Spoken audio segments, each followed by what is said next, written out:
Beyond the Echo Cavern by BreAnna Teschendorf, Chapter 19, A History Lesson. The children awoke to find that breakfast had been brought to them. Rivers and Hymnia had taken a large flat leaf from the octopus plant and loaded it up with fruits, leaves, and dips from the breakfast pots and carried it to where they slept.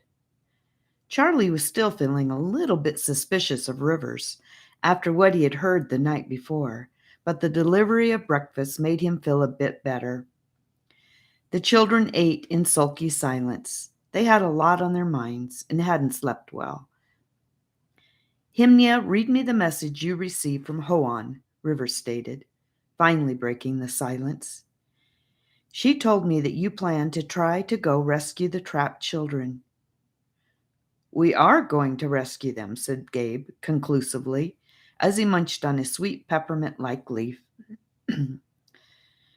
I thought that the message from Hoan was very clear. I am to go and claim the treasure, said Charlie, eyes gleaming. I don't think the message was that clear, said Rivers, in his slow, thoughtful way.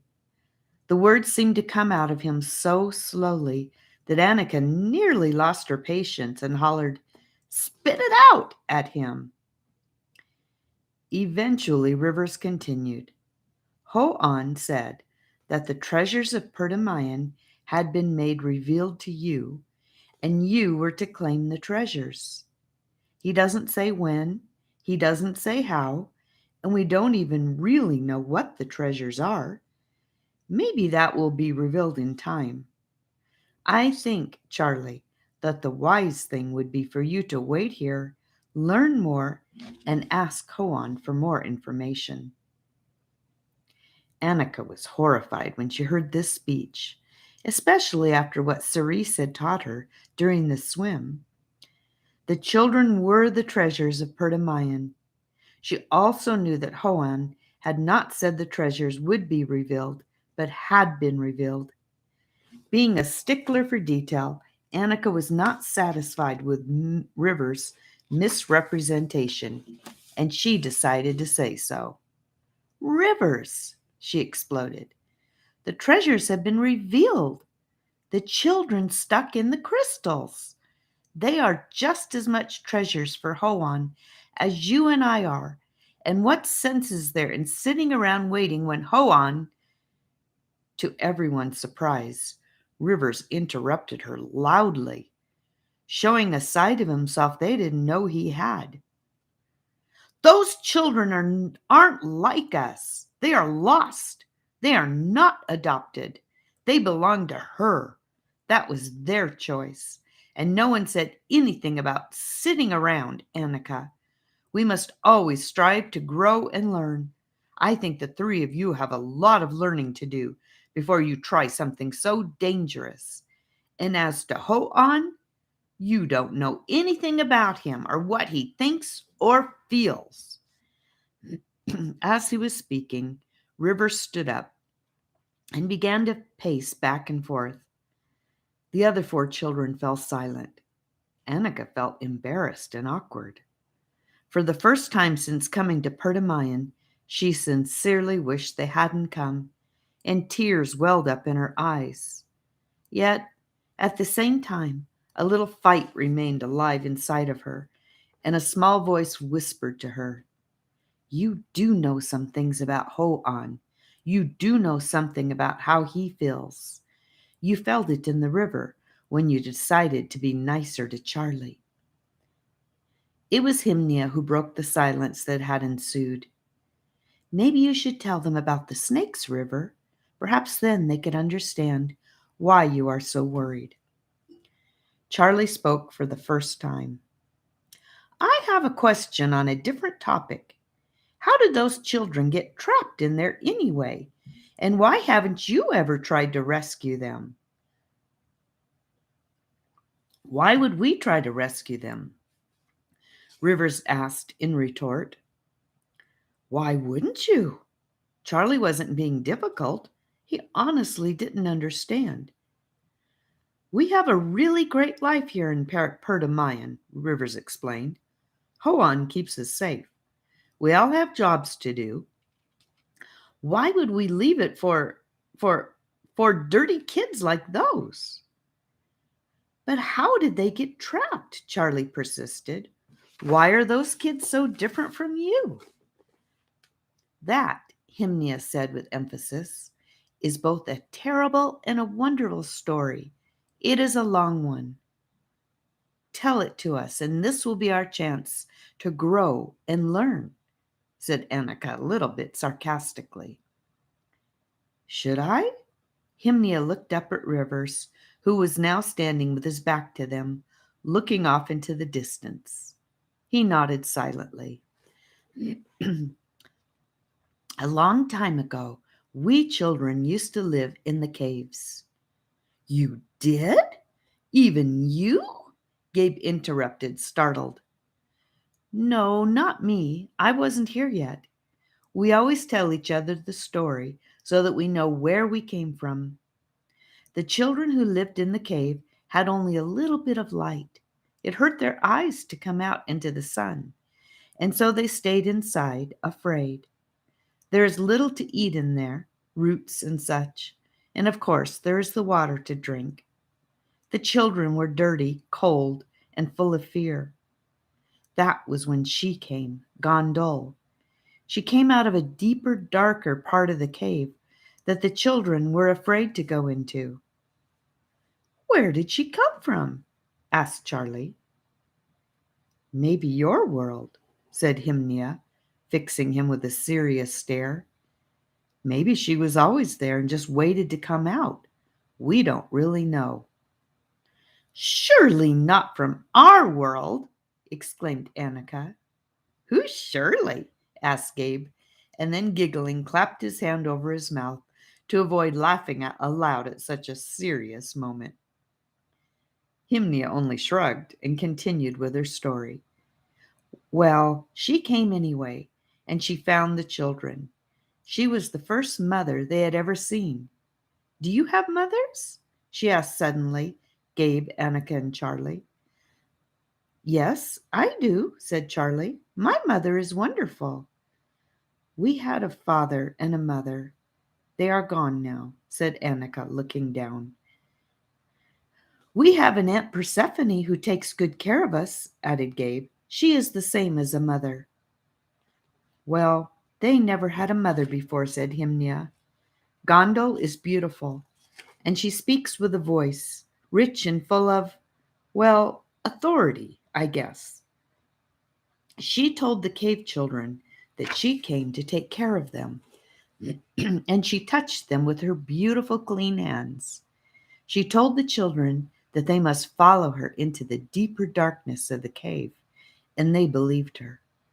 Sometimes she even comes out here at night. Some children have seen her near the mouth of the cave, where she tries to trap and beckon in the children who are awake. Sometimes it works, and that is why only really strong children guard the cave. She nodded towards Rivers when she said this. And Sephora, added Gabe. Yes, and Sephora, agreed Hymnia. Of course, Gondol is not a mother. She is a witch. What she really wanted was slaves. You see, Charlie, you have guessed correctly that there is another treasure in Perdamayan. There is gold and silver hidden deep under the earth. Gondol wanted slaves to work hard and spend their life scratching at the earth to dig out that treasure. She told the children they could never venture out into the light. She would not even let them wash in the river that flows into the cave. She fed them only worms and grubs. Sometimes she even beat them severely. The snakes, who you met, are her servants. They also are not native to Perdamayan, but they are some kind of deformed creation of their own. They must be creatures she captured long ago and bended to her will. Anyhow, those snakes guarded the exits, and the children making sure that they worked. They also whispered lies all the time. They even whispered about Hoan. They must have heard about him. They told the children that he would be coming and that he would lie to them and try to take them into danger. They whispered that Gondel was their only hope and that finding treasure would be their salvation. They were promised that Gondel would elevate them, give them more food, a nice place to live in her palace, beautiful clothes, and exciting toys if they worked hard. Most of the children believed the snakes, and sometimes Gondel did take children to live in her palace. Bereft of anything else to hope for, what other choice did the children really have than to work hard, digging for gold? Oh my goodness, Annika whispered under her breath, her heart breaking for the children. But Hoan came, said Gabe excitedly, wisely predicting a turn in the sad story. Yes, Hoan came, said Hymnia, her face now lighting up with joy and love. I believe Gondel didn't think that he would come. You see, Hoan's home is beyond the ocean that you saw, Gabe. That is where we will all go live, eventually, when we are done here in Perdamayan. That is a real paradise, she breathed. Better than this? Asked Annika incredulously. There are no snakes there, Rivers spoke up for the first time. He turned around and smiled at Annika warmly, a smile that was clearly an apology. She accepted it by smiling back. Hymnia continued. Yes, Hoan comes from there. Gondel didn't think he would ever leave that place to come and help a bunch of dirty children. She doesn't understand Hoan at all. She imagined that paradise was all he wanted, and if she had understood him, she might not have risked climbing out of her hole at all. However, she was wrong about him, and Hoan came right into the darkness. They say that he was as dirty as the children were, but he wasn't afraid of the snakes. A few of them tried to attack him, but he trampled them under his feet. Gondel came running and tried to stop him, but she couldn't because he is the real king of Perdamayan. He easily silenced her, and she had to obey him. She told the children that he told the children that he had come to be their real father, and he would like to adopt them all and take them to live with him in a new home. He told them that he wanted to wash all those years of dirt and soot off them and take them out into the light. They say he spoke softly and slowly and took the time to look into each child's eyes and hold their hands. However, when the children asked him about gold and silver, he told them sternly that there was no gold and no silver in Perdamayan, but there were other good things, better things. His sternness on this topic made many of the children afraid of him. Some even ran away. A couple even ran and hid behind Gondel herself. Still, there were a few who knew that their freedom had arrived. Hope began to grow in their hearts. He told the children not to fear the snakes and to follow him. He would lead them out of the cave. Didn't they all go with him? Asked Charlie, dumbfounded, thinking that if the story was true, it was inconceivable that anyone would not want to be rescued. On the other hand, he pondered, digging for gold and silver doesn't sound so bad. Many of them went with him, answered Hymnia. They say only a few stayed with Gondel to keep looking for treasure. Certainly, to some, the thought of finding riches is more enticing than the thought of life with Hoan. Rivers nodded and continued the story. The children who did go with Hoan had a long journey ahead of them through the caves. Hoan talked and sang most of the way to encourage the children to keep on. But the ones at the back of the procession, the furthest away from him, felt scared and cold. The snakes followed along behind them in the shadows and continued to whisper to them the same old lies. Lies that Hoan was taking them to death, to pain, that there was no treasures to find out in the light, that they would never ever have a mother again if they went with him. Many of those children became so frightened that they turned back to join Gondel. How horrible, said Annika. Even worse, continued Hymnia. Many of the children made it all the way to the light and then turned back. Why? Why? Charlie squeaked in astonishment. Because the light hurt their eyes, Hymnia went on. They didn't believe that they would ever adjust. Or because when Hoan tried to wash them clean, the water was too cold for them.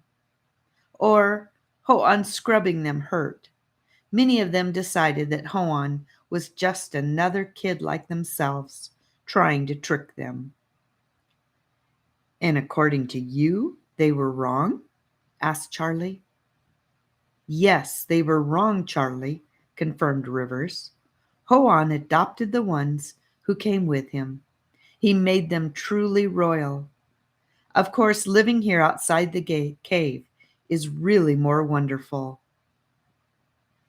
The ones who stayed, Gabe's voice wavered, are trapped? We have never known, said Rivers. What happened to the children who stayed? Or worse, what happened to the ones who followed Hoan and then turned back? I guess I assumed they were all dead, Rivers shrugged, showing that he really didn't care very much. They aren't dead. They are trapped inside of the cold crystal. They don't know that there is any hope for them, just like the children back then didn't know, said Charlie passionately. They refused to come, or they turned back after he brought them so far, said Rivers. Why would Hoan want to risk any of us, his special ones, for them? Didn't you say that when you are done here, you go to Hoan's home across the ocean? Annika asked. Yes, Hymni answered.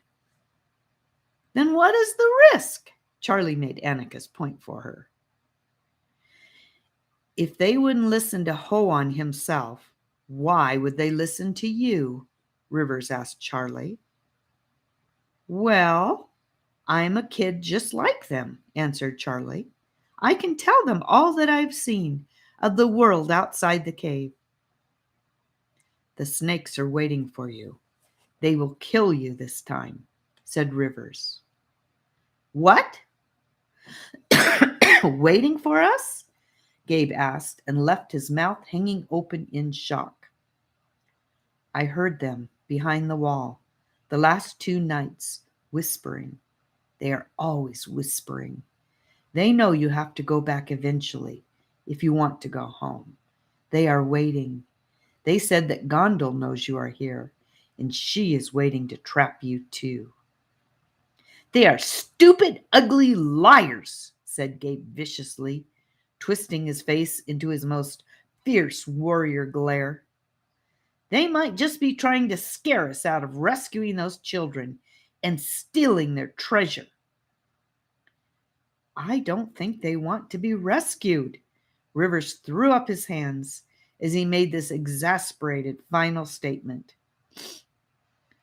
I think it only matters what Hoan wants, said Hymnia very softly. Everyone was silent. Her words rang out into their little circle like a bell that keeps on vibrating with sound, and the message ran over their minds and hearts again and again. What Hoan wants only matters what Hoan wants. Only matters what Hoan wants. Only matters. Hoan wants to adopt those kids, said Annika. Hoan wants us to be the ones who go in to rescue them, said Charlie, in his surprisingly deep voice, looking at Rivers. I don't understand why Hoan has never asked me to do it, or one of the other kids from Mayan. Rivers let out a final protest. Maybe we wouldn't have listened, suggested Hymnia. Maybe you would be too scared, suggested Gabe. Rivers stood up then, bringing their powwow to an end. I will go find Sephora and ask her to make you 3 glowworm torches for your journey, he said. Charlie was amazed. It was the first time Rivers had seemed to accept their trip. He stood up and, imitating something he had seen his father do after bargaining for farm equipment or the purchase of a new steer, he reached out and shook Rivers' hand slowly and seriously. Rivers' mouth twitched into a smile, and then he ducked quickly out of the grassy area. Where is Nicanor? Charlie asked, of no one in particular. I would like to talk to him about which leaves keep the longest for our journey. Keep? None of the foods keep, Charlie, said Hymnia, now standing up too. We just trust Hoan for our food. There is always something to eat. Even in the cave? Nothing grows in there. It is illogical, Charlie fumed. Which reminds me, Gabe kept a piece of rock candy and gave it to us. How was that possible? He wasn't saving it for later, was he? Hymnia quizzed Charlie. Well, no, he was saving it for us, Charlie confirmed. Hoan doesn't want us storing food because he doesn't want us to be worrying about what we will eat, Charlie. That is the reason for his law. Bringing a piece of candy to a friend might be technically saving food, but it doesn't break Hoan's law. Do you understand, Charlie? Hymnia said all of this very gently. Not really, Charlie shook his head. And I am still wondering what the heck we will eat on our journey. Well, children have lived in there for years, Charlie. Even in there, Hoan had food for them, said Annika. Yeah, right, said Gabe. I don't want to eat grubs. Roots, Annika shouted at him. Hymnia tactfully changed the subject. I will go and quickly weave you together 3 pillows you can carry along. I will try to find Nicanor. She danced away from them, humming. We need something to break the crystal, said Charlie, gazing off into space as he tried to plan for everything. Maybe we can use the same thing as a weapon against the snakes.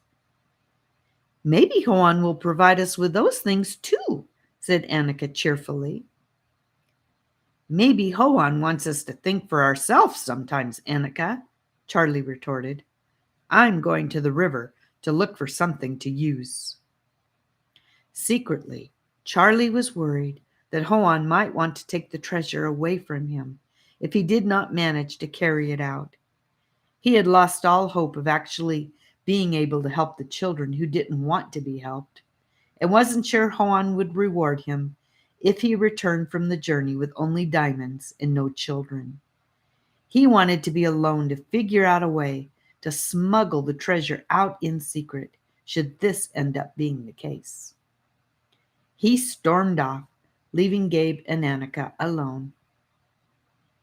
Chirpy Charlie is a chilly Charlie today, said Gabe to Annika, pleased with his wordplay.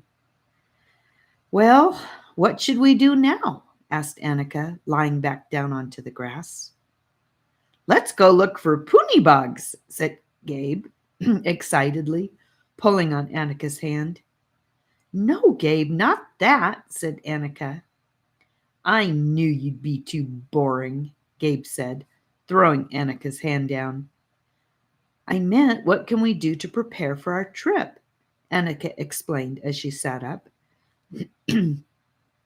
We can practice karate moves on each other, said Gabe, to get ready to fight Gondel. Why don't we gather a bunch of these flowers? Gabe interrupted her. Sometimes I think you want to be my friend and do something fun with me. Then I find out you're just being selfish. Flowers, he concluded in disgust and turned away from her. You didn't let me finish talking. Annika grabbed his leg and pulled him over. Ow! He protested loudly. Shh! Listen. I think we should gather those glowing flowers, tear off the petals, and fill our pockets with them so that we can mark our way in the cave. The words spilled out of her mouth quickly. She took a deep breath and then added, You are my friend, Gabe. Why wouldn't you be? 'Cause, he said, looking down, you just stay in your room all day and never play with me. Oh, she said, not knowing how to defend herself, but remembering in a flash that Gabe was a treasure too. Well, I will try to play with you more when we get back. Okay, Buspani. He smiled up at her. Let's go get some flowers. As they started out across the field to where Cerise had shown Annika the many flowers, Gabe began to sing. Flowers that are glowing are showing us the way to save the day. Annika and Gabe, what do you say? This time, Annika didn't mind and added a loud hooray to the song. That night, as usual, many children were playing in the resplendent Echo Cavern. Sephora, Nicanor, Cerise, Briar, Rivers, and Hymnia met the siblings and Charlie in front of the cave with the supplies they had gathered for them. Sephora had 3 tall staffs with glowworms all wrapped around the top of each staff. Hymnia presented each child with a pillow that was made of the grass they had slept on and fragrant flowers that stayed fresh and perfect. She had added golden cords to them from the driplet tree so they could tie them around their waists for easy carrying. Remember, Hoan is the leader of your journey. He will help you on your way if you let him, she told them. Charlie looked away and rolled his eyes. Cerise handed each child a handful of pearls. You can use these to mark your way if you get lost, or to throw ahead if it is so dark you cannot see what is coming, or, well, I don't know what for. I felt like I should give them to you. Wow, thanks, said Charlie. I can only give you some advice, said Nicanor. You will have to take the pathway to the left at the back of the Echo Cave. There is a door hidden in the wall at the end of it. Just push on it and it will open, but only from this side. Once it closes behind you, you will be stuck. There won't be any danger until you get behind that wall. How will we get back out? Asked Charlie in alarm. There is another way out, said Nicanor. I don't know where. I just know there is. Hoan told me once. You will have to find that exit. Okay, said Annika, as she quickly gathered all of this information into her mind. Hoan told me to bring you each a piece of this, said Briar. He handed each of them a piece of the sugar crystal candy. He gave Gabe the biggest piece, and Gabe decided maybe he liked him a little bit better. Don't eat it until you are really hungry, he added. This is just candy, so you can take it with you. That doesn't make any sense, Charlie quipped. I brought you something very special and very rare, said Rivers, approaching Charlie, his voice full of serious gravity. He took Charlie's hand and placed it into a small box covered with many different colors, but mostly red. Charlie opened it, expecting something grand, and was surprised to find only a small pile of red dust. What is it? He asked. It is fire dust, said Rivers. It is very rare in Pertamayan. Hoan gave it to me when I was adopted. You only need a pinch to make a fire. You have to throw it, though, to make it work. Let's test it, said Gabe, thrilled with the special dust. No, said Rivers, not here. There is so little. Besides, we don't want fire on the grass. Use it only when you need it. Thanks, mumbled Charlie in a scratchy voice. He was very touched that Rivers would give him such a rare and fascinating gift. Thanks, everyone, so much, said Annika honestly. It feels like we are all in this together. Hooray! We will wait and look for you to return. Bring as many children with you as you can, said Sephora, clapping her hands and smiling. I got these for breaking open the crystal, said Charlie, handing Gabe and Annika each a sharp piece of rock. That won't break crystal, said Nicanor, taking a piece from Gabe and examining it. It isn't strong enough. Well, we have to use something, insisted Charlie. I believe you will find what you need when you need it, said Hymnia, looking off into space as she said it, almost as if she were getting the message from the sky. Yeah, okay, said Charlie, clearly disbelieving her. He put his rock into his pocket. Annika and Gabe glanced at each other and then dropped their rocks, hoping he wouldn't notice. Time to go, said Rivers. To their surprise, many other children had gathered in the Echo Cavern and were waiting for them to enter. The children had formed two lines, and as Annika, Gabe, and Charlie walked through to take the dark left-hand passage into the darkness, each child touched them, a pat on the back or a squeeze on the shoulder. Many of them said something encouraging, but a few said things like, "You don't have to go if you don't want to," or "If you cannot find the children, it's okay to come back. No harm done." Charlie shrugged these comments off like a water off a duck. He charged forward, not liking the ceremony. His mind was still on the treasure in the darkness. When they reached the end of the line of children and turned to start down the passageway, the Perdamayans all broke out into cheers and applause. Gabe and Annika turned around and smiled and waved, but they felt a little silly. They needn't have felt silly, for in no time at all, the three had disappeared around the corner. The clapping died down, and the music started. The last thing they heard, as they walked farther and farther down the passage, was the sound of the drums. End of chapter 19, and I hope to see you when I read chapter 20. God bless you.